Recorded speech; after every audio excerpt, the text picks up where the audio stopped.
नमस्कार दोस्तों, मैं आशीष शुक्ला अपने YouTube चैनल SK ब्लॉग में आपका स्वागत करता हूँ।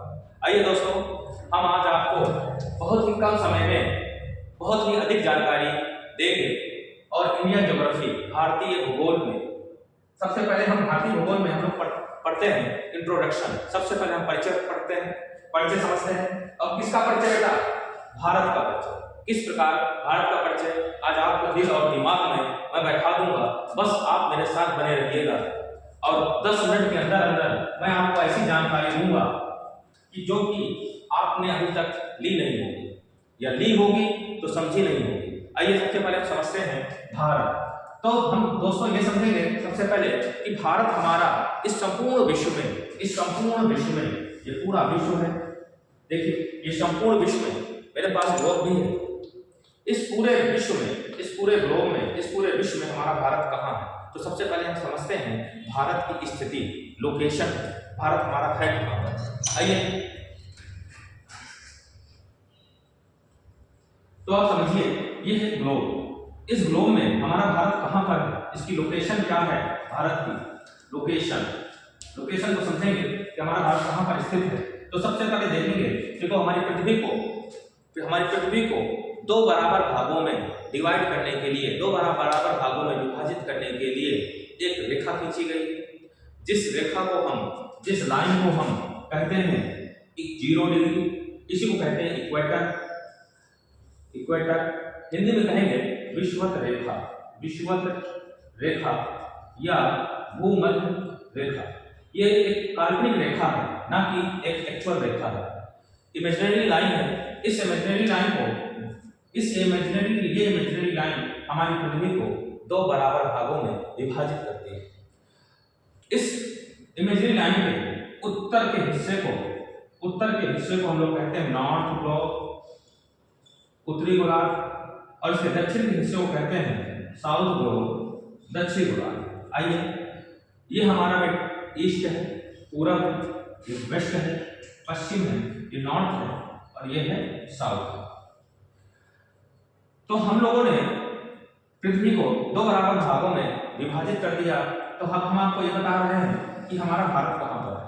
तो आप लोग सभी जानते होंगे हमारा भारत, अगर आपसे कोई पूछे कि हमारा भारत की भूमि में कहाँ है, तो सबसे पहले तो आप आंसर दोगे कि हमारा भारत कहाँ है? उत्तरी गोलार्ध में। कहाँ है? नॉर्थ ग्लोब में। तो सबसे पहली जानकारी हमें मिली कि संपूर्ण विश्व में हमारा भारत कहाँ पड़ता है? नॉर्थ ग्लोब में पड़ता है, उत्तरी गोलार्ध में पड़ता है।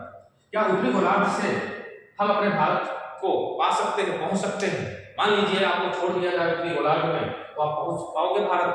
ढूंढ पाओगे? क्योंकि उत्तरी गोलार्ध यहाँ भी है, यहाँ भी है, यहाँ भी है, यहाँ भी है। तो हम इससे उत्तरी गोलार्ध से पता करने से पूरी जानकारी अगर हमें नहीं मिली, तो अभी हमको और क्या जानकारी चाहिए? उत्तरी गोलार्ध के साथ साथ हमें अगर ये पता चल जाए उत्तरी गोलार्ध में कहाँ है, ईस्ट में है या वेस्ट में है, तो हमें पहुंचने में और आसानी रहेगी।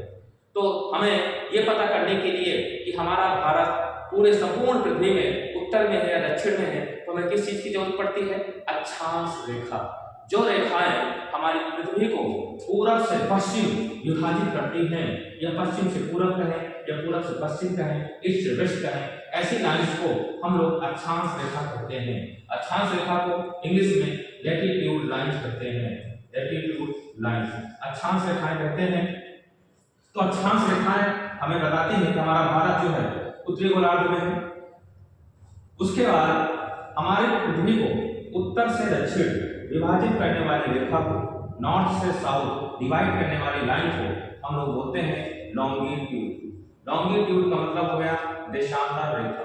देशांतर रेखा के माध्यम से हम ये पता कर सकते हैं कि हमारा भारत उत्तरी गोलार्ध में पूरब में है या पश्चिम में है। तो हमारी पृथ्वी को दो बराबर भागों में विभाजित करने के लिए एक देशांतर रेखा खींची गई, जिस देशांतर रेखा का नाम है 0 डिग्री, प्रधान मध्याह्न रेखा जिसे कहते हैं। अभी बस ये समझिए, ये 0 डिग्री जो देशांतर रेखा है, ये पृथ्वी को दो भागों में विभाजित करती है। पृथ्वी के इस वाले हिस्से को कहा जाता है पूरब, ईस्ट, और इधर वाले को कहा जाता है वेस्ट। तो अब आप लोग बता सकते हो कि हमारा भारत अक्षांश रेखा के माध्यम से कहाँ है? नॉर्थ ग्लोब में। और देशांतर रेखा से बता सकते हो कि हमारा भारत कहाँ है? ईस्ट में, कहाँ है, ईस्ट में, ईस्ट। अर्थात पूरे संपूर्ण पृथ्वी में हमारा भारत नॉर्थ और ईस्ट, पूर्वी, उत्तर, उत्तर पूर्व में हमारा भारत स्थित है। यह कैसे संभव हो पाया, कैसे पॉसिबल हो पाया कि आपने ये चीज बता दी। इसके लिए हमने अक्षांश रेखा और देशांतर रेखा के माध्यम से हम बता पाए कि हमारा भारत कहाँ पर स्थित है।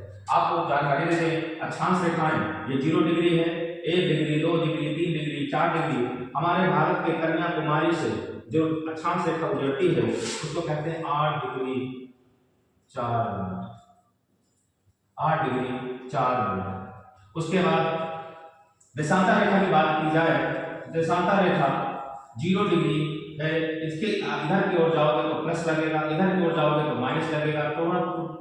टोटल जो देशांतर रेखाएं जो होती हैं वो होती हैं 360 डिग्री। और जो अक्षांश रेखाएं होती हैं, अक्षांश रेखाएं ये 90 डिग्री है, 90 डिग्री नॉर्थ, और 90 डिग्री है साउथ। इसे कहते हैं उत्तरी गोलार्ध, इसे कहते हैं दक्षिणी गोलार्ध। अभी आपकी जानकारी अधूरी पूरी नहीं हुई। अक्षांश और अक्षांश रेखाएं दोनों में अंतर पाया जाता है। अगर आपसे पूछा जाए अक्षांश और अक्षांश रेखाएं, अभी तो हमने आपको सिर्फ इतना बता दिया कि अक्षांश रेखाएं टोटल कितनी होती है, 90, तो आप बता दोगे कि सर 180। लेकिन जिस दिन मैं आपको ये वीडियो बताऊंगा कि अक्षांश रेखा क्या है, देशांतर रेखा क्या है, एक अलग वीडियो के माध्यम से आपको जानकारी देंगे, तब आपको सारी जानकारी सही आपको सटीक मिल पाएगी। क्योंकि अभी टॉपिक जो चल रहा है वो चल रहा है भारत का परिचय। ठीक दोस्तों,